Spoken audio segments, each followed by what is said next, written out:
I'm going to show you in this video how you can lower the opacity of a layer in Procreate.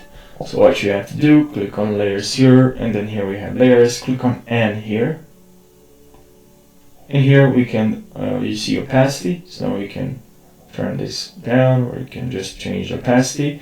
But you can also click on layers and tap with 2 fingers on that layer that you want to change the opacity. Now we can change the opacity. So I really hope you found this helpful. If you have any suggestions for the next Procreate tutorial, let me know in the comment section.